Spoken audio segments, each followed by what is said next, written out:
So yeah, a little intro about me. I manage wind and solar projects all across the country, but primarily in the Midwest and Western states. I have been in the industry about 12 years, so I've seen the evolution of a lot of the regulations that I'm about to cover.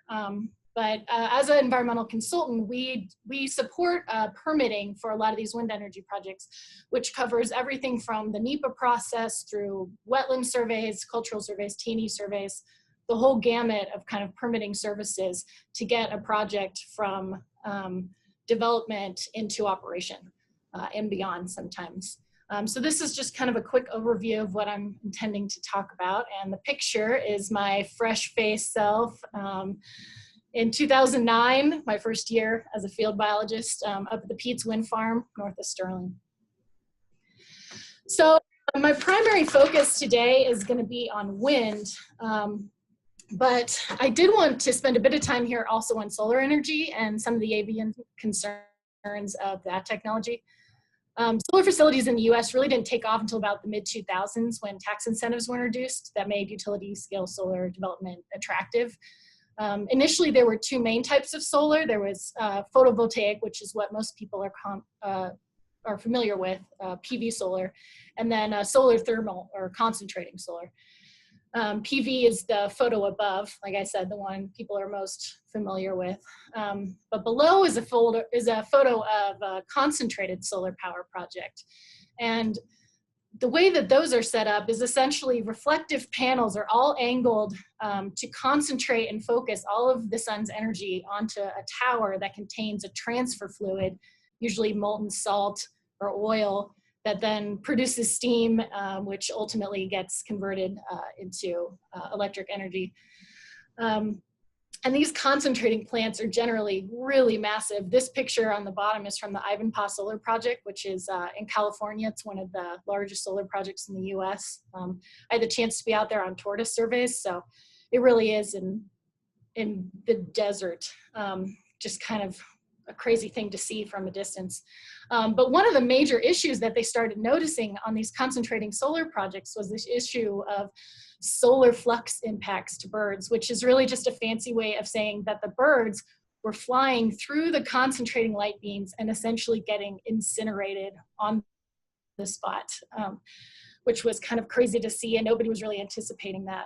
And they ultimately determined that they were being attracted by a lot of insect activity that was focused around those lights. And it's just a really great example of unintended avian consequences on a project. And they've since enacted a bunch of deterrent and avoidance measures to kind of keep the birds away from the project. Fortunately, this kind of technology is really no longer being considered in the US because the last few years have seen the price of silicon PV panels drop so significantly that they've really sort of dominated the market. Now, in terms of PV solar, to be perfectly frank, we still don't really understand the avian impacts very well. There's generally a much lower collision rate compared to wind. So they're really under less scrutiny by the agencies. One thing that is a popular topic that I do get asked about is lake effect, which if you're not familiar is the idea that birds mistaking PV panels for water will fly down into them and have collisions that way. And this theory's really been floated in part due to some observations of some higher waterfowl fatalities around some of the projects. But it's been resistant and poorly studied. So in general, I would say the biggest risk to avian species from solar development still remains habitat loss and degradation just due to the project footprint. However, in response to all this growing development, since solar's really been taking off, they've recently formed a multi-agency avian solar collaboration working group, that's a mouthful, whose focus is going to be really kind of diving into more of the guidance and the data collection on how to most effectively address some of the potential avian impacts from solar development. Okay. So I wanted to give a little background on wind energy. And I do want to emphasize that this really almost exclusively covers land-based wind energy because offshore wind is its own beast of regulations and resource issues. But you know, to sum it up, wind power is just super, super hot right now. Between better technology and tax incentives, wind's really become competitive with fossil fuel resources for the first time. But to give you a background on where we've come, I mean, you really can't talk about wind farms in the US, and you really can't talk about avian impacts with wind farms in the US without first talking about Altamont. And for those who aren't familiar, the Altamont region of California is home to the very first generations of wind farms in the US, starting as far back as the 80s. And at the time, the relationship between turbines and birds, and specifically eagles, was really poorly understood. The original technology was these lattice structures. You'll see that in the top photo. These lattice structure turbines that were much smaller than today, and they were only like 50 to 750 kilowatts, as opposed to the 2 to 4 megawatt turbines that we have now. They were only about 100 feet tall. They spun at a much higher RPM, and they really clustered them together along ridges to capture the wind resource. And at one point there were, I think the estimate was about 6,000 turbines in operation. You can see by that top picture kind of how crammed together they were. I had the chance to drive past Altamont many years ago, and it really does look like that, or it did. One of the main issues for birds, well, many of the main issues for birds with this setup was that you know, it created lots of perch points along the lattice towers. They were far too close together along the uplift ridge areas, and they were too fast spinning. Not to mention the fact that they were just generally located within high golden eagle concentrations and migratory pathways. So as time went on, it started to become very clear that there was some high avian mortality associated with these wind farms.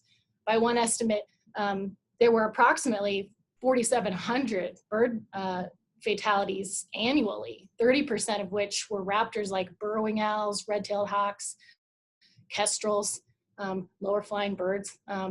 But that also included 70 golden eagles. And at the time, there really were no meaningful regulatory enforcement or permitting measures in place to address this issue, or even study it for that matter. So around 2007 and 2010, as the result of a number of lawsuits, there were some settlement agreements reached with the wind companies and the county and some NGOs to start addressing this issue to reduce bird deaths.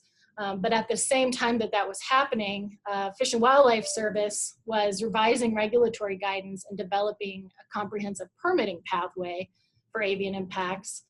And in addition to that, which I'll cover later, but in addition to that, fortunately, the wind technology, you know, continued and continues to advance with the creation of taller and larger megawatt turbines, which really reduce the number of turbines required for a certain nameplate capacity. So a 500 megawatt project takes far fewer turbines now than it did then.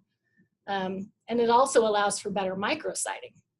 So you can place them and account for potential high traffic areas better. So as a result of that, as they're now repowering this Altamont region, because the lifespan of these original turbines is coming up, one estimate has shown almost a 35% decrease in bird deaths between 2006 and 2010, which is 10 years out now, so only continuing to improve.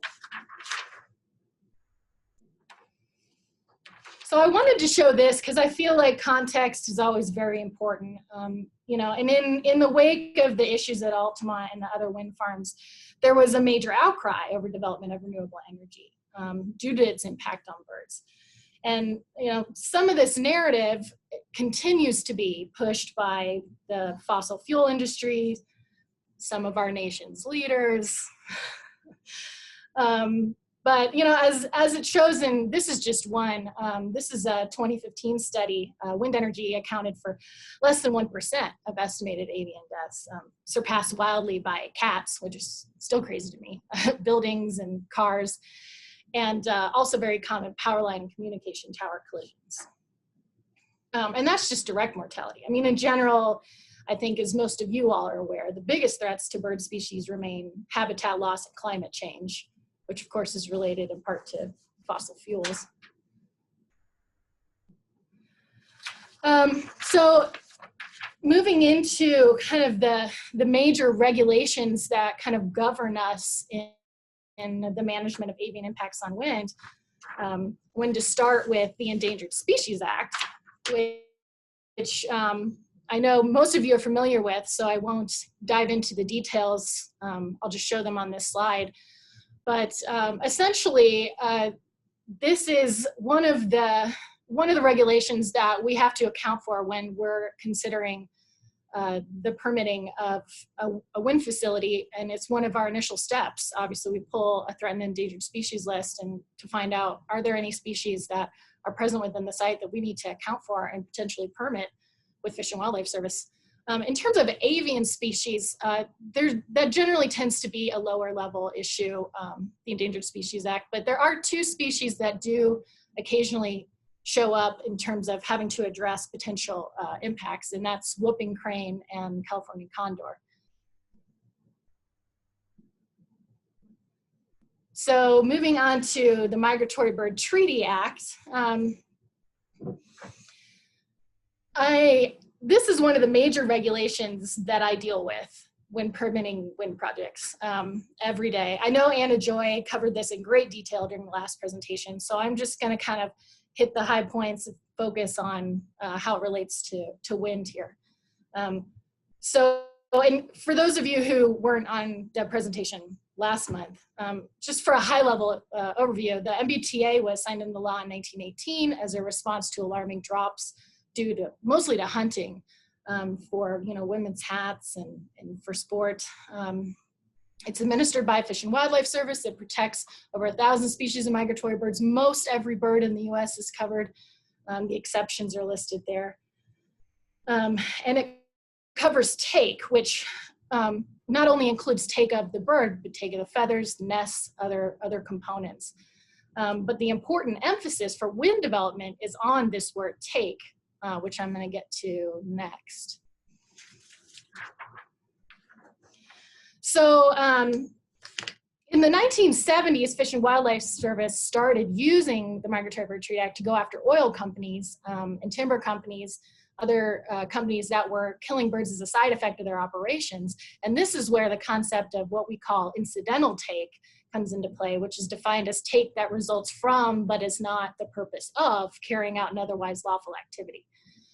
And Fish and Wildlife Service actually used this law to go after BP and Exxon when they had the major oil spills. So that really started to show the teeth of this law. So in 2012, Fish and Wildlife Service came out with guidelines to assist the wind industry in compliance with the Migratory Bird Treaty Act, also sort of in response to these issues at Altamont and other places. Also coinciding with Duke Energy getting charged for 2 wind projects in Wyoming where they had golden eagle deaths and were not complying with Fish and Wildlife Service guidelines and recommendations. So they went after them for, I think it was about $1 million in damages.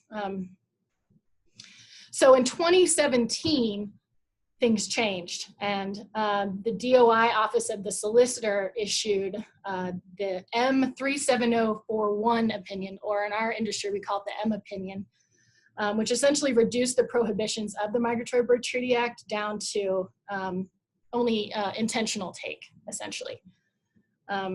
And so essentially removing incidental take as a violation under MBTA and removing the requirement for these sorts of industries to account for those losses. So in response to this, in 2018, 8 states and several environmental NGOs filed suit to challenge this opinion.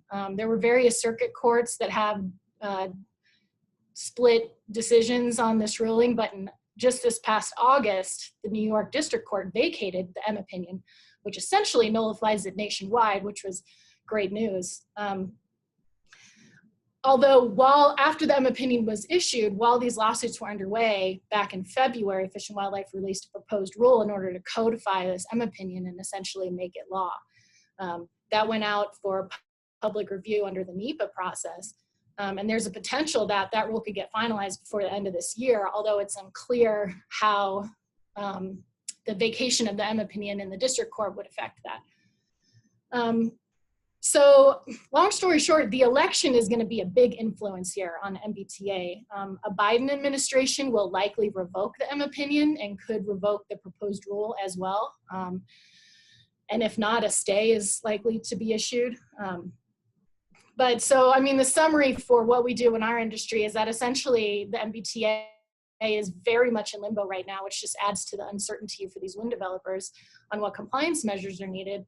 So for now, everyone is sort of defaulting to, you know, the 2012 interpretation and the 2012 guidance, which I'll cover here in a minute. So also on a related note, you know, one of the issues with the MBTA is that it'll likely continue to be challenged with regard to incidental take without more clear language that kind of outlines what the intention of the act is. And in response to that, back in January, a bipartisan group introduced the Migratory Bird Protection Act, which would clearly state MBTA includes protections against incidental take by industrial facilities, as well as creating a permit process for the take, which currently doesn't exist. I was actually on a call with the American Wind Energy Association. They're called AWEA for short. They have a MBTA subcommittee. So they've been reviewing this bill and discussing, you know, comments and edits to the bill. So the wind industry is taking this very seriously. It's currently in the House, but it's extremely unlikely it's going to be considered during this congressional session.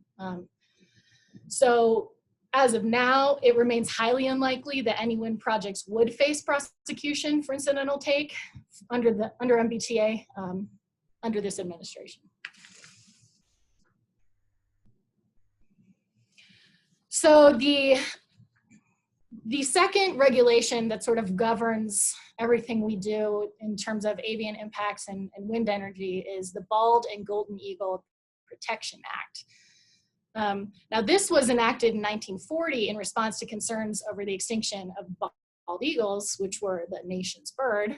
It was revised again in '62 to include golden eagles.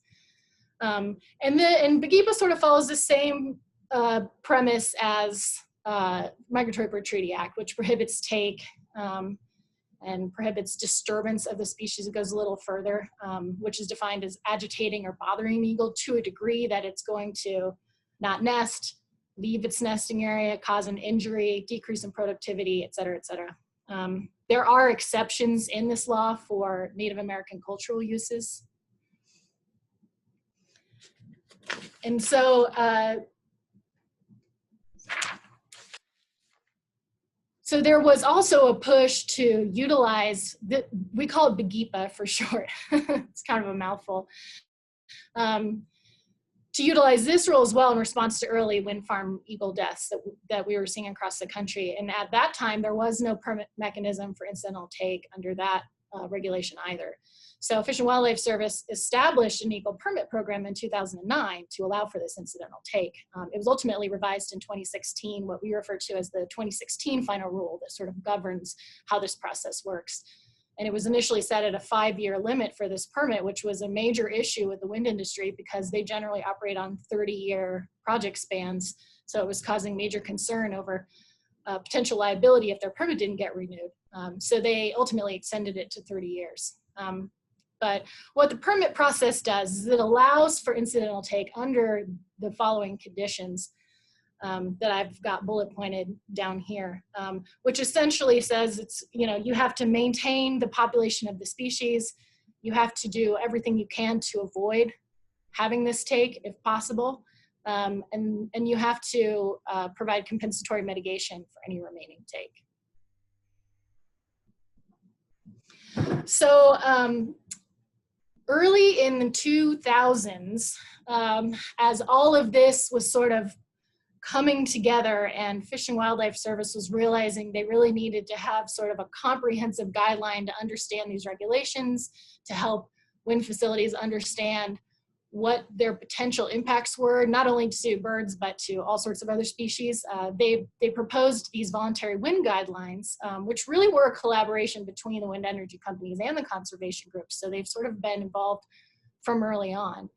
And in 2012, they released the final land-based wind energy guidelines, which we call the WEGs, to provide a formal guidance on avoidance and minimization of impacts to all sorts of wildlife, although there is a big focus in there on birds and bats. And the WEGs are really based on a tiered approach. The first two tiers are sort of very high level, landscape level, looking at potential areas of interest based on wind resources, and then doing a kind of desktop assessments to understand what environmental resources might be out there and what potential issues might arise for development in a particular area. And fun fact, one of the data sources that we use for that is the Christmas bird counts. So citizen science, very cool. So tier 3 is really where we do a lot of our boots on the ground work. And that's pre-construction surveys and detailed field studies. And in terms of avian use, that usually involves about 2 years of avian use surveys. And that's used to collect baseline data and evaluate behavior and abundance of the species in order to better evaluate risk once the project is in operation. The first year is generally a survey for all birds, passerines, raptors, all birds, and the second year is focused on eagles. There's also raptor nest surveys that are required, aerial and ground-based surveys, and those are for eagle and other raptor nests. Those are based on what they call the eagle mean internest distance. So they want you to survey out past your project boundary because eagles have the potential to use that in their territories and within nests. And related to that, just recently, I think in April of 2020, they changed that internest distance from 10 miles, which was a huge survey area to cover, down to 2 based on better understanding of internest distance data.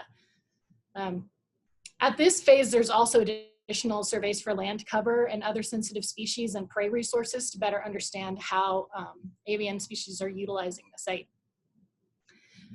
So the post-construction part of the tier is, of tier 3 is fatality monitoring. And so that generally goes on for about 3 years. And that's really done to understand the mortality risk from the project operation and determine additional mitigation needs.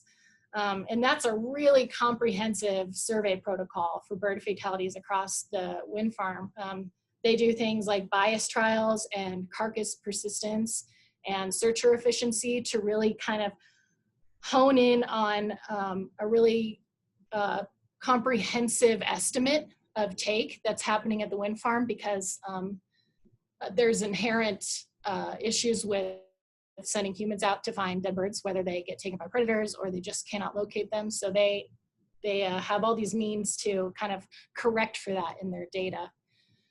And tier 5 is kind of an adaptive management if your project, you know, if it hits the fan and everything goes wrong and all your estimates are wrong, and that's generally not utilized. So there's also some related regulatory compliance that's outlined in the WEGs. And that one of those is the bird and bat conservation strategy. And this is something that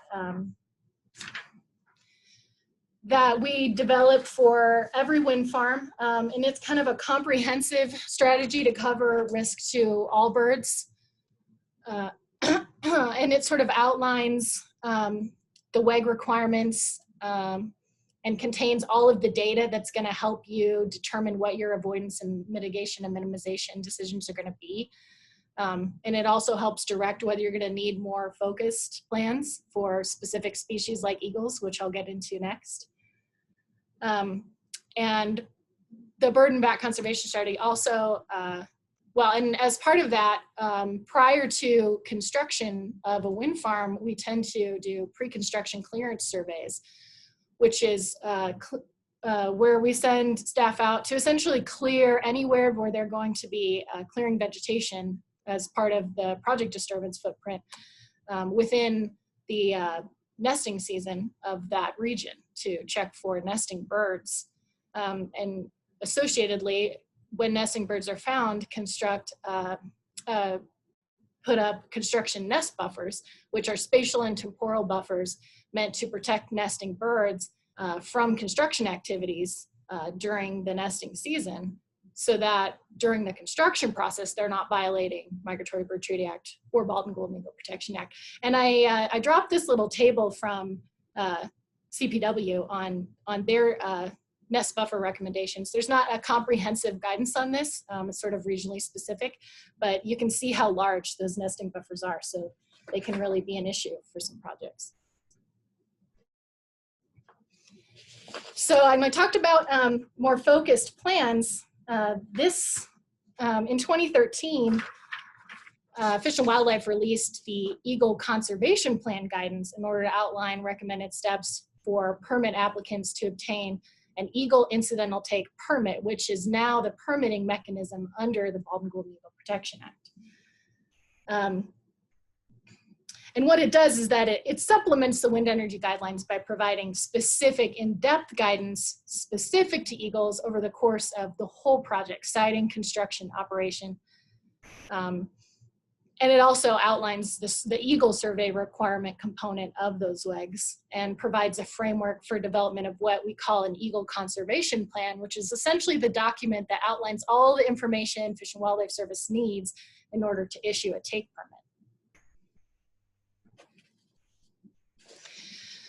So this is a very involved process. Getting an Eagle take permit is not a simple job.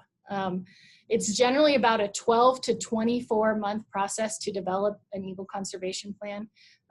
It requires an environmental assessment under NEPA to evaluate the impacts of issuing such a long-term permit.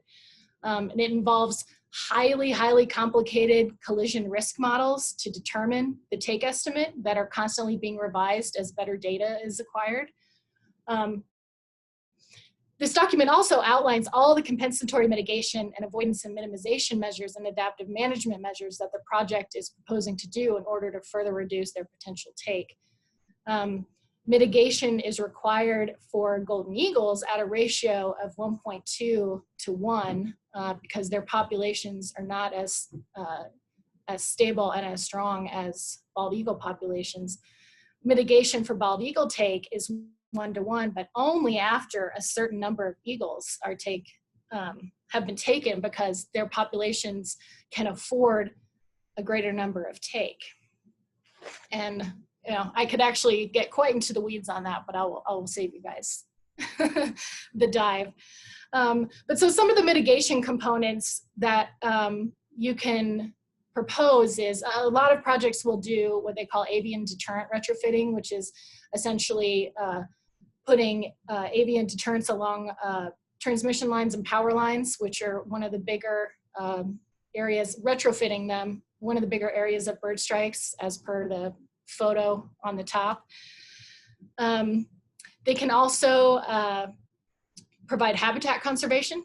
Removing roadkill is another one, because a lot of golden eagle takes actually happen along the roads where they get hit by cars within the project area, or increasing prey availability. Other avoidance and minimization measures generally include, I mean, your first step is siting. You're trying to site out of like high use areas. Implementing nest buffers to make sure you're siting outside of known active nests. Burying your power lines so there's no collision risk there. Doing APLIT compliant lines, which means that your above ground lines are designed so that they're lower risk of electrocution for eagles. And then minimizing the number of roads within your project. One of the newer technologies that's pretty cool, and this is the picture below, is something called Identiflight, and they're still testing this out on a number of different projects, but essentially it uses cameras and detectors to essentially locate and detect an eagle that's coming into the project area and adjust those turbines accordingly to avoid collision risk. So a lot of new technology in this area. So like I said before, these take permits are issued for 30 years, but they do have a 5-year review requirement, which allows Fish and Wildlife Service to go back with the applicant every 5 years and essentially, you know, make sure, are these take estimates good? What do we need to change? How are the avoidance measures working? How is the mitigation working? And adjust accordingly.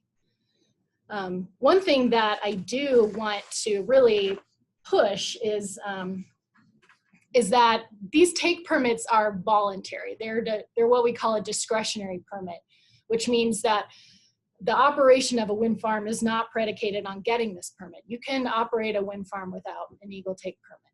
However, it is necessary to avoid getting taken down and potential liability under Migratory Bird Treaty Act for take caused by that activity, if you are to end up taking eagle without a take permit and without any sort of coordination with Fish and Wildlife Service.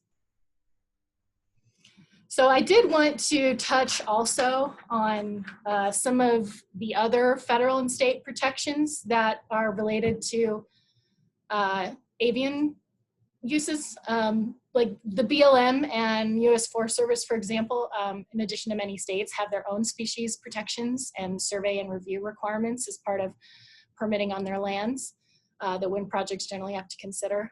Some states even have their own environmental review process.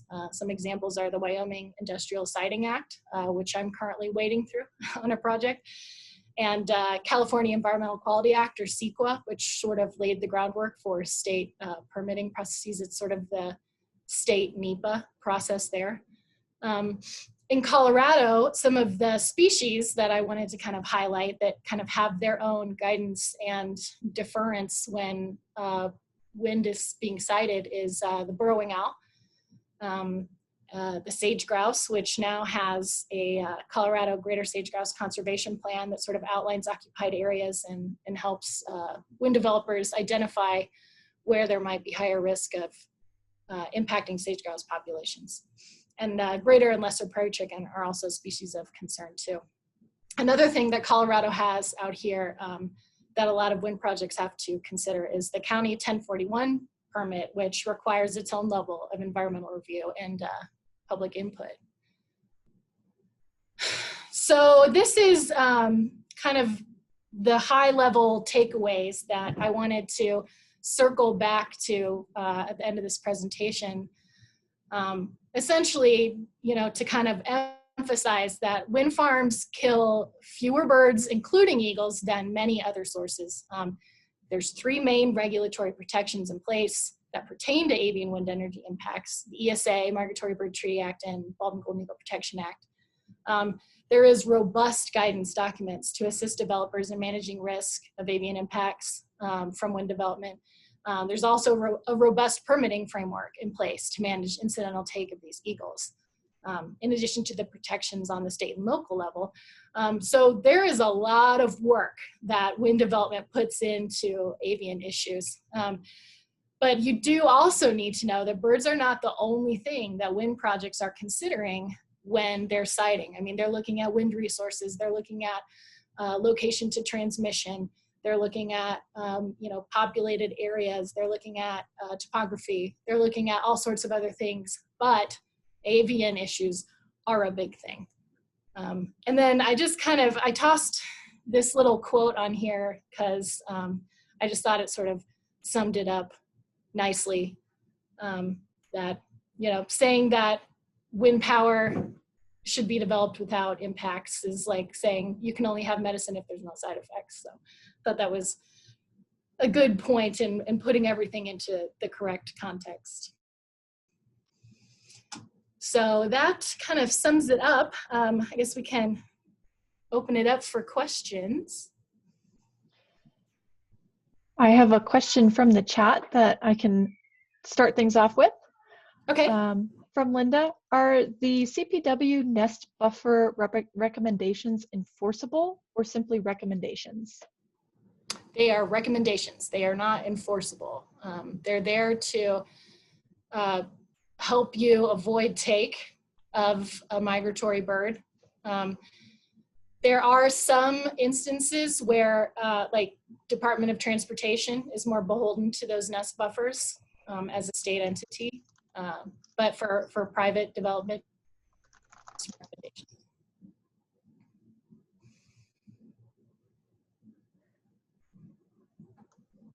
If anybody else has a question, feel free to unmute yourself and ask or put it in the chat. Here's another one from Luis in the chat. I've read that painting one arm of the wind generator will deter birds. Can you say anything about that, Amy?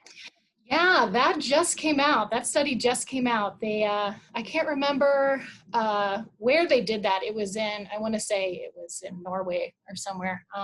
They painted one of the turbine blades black, and initial results from that indicated that that was a pretty effective deterrent for birds. So it's pretty exciting stuff. I mean, it's just kind of, you know, obviously I think it needs further study, but you know, there's all sorts of research right now on other means of deterrence.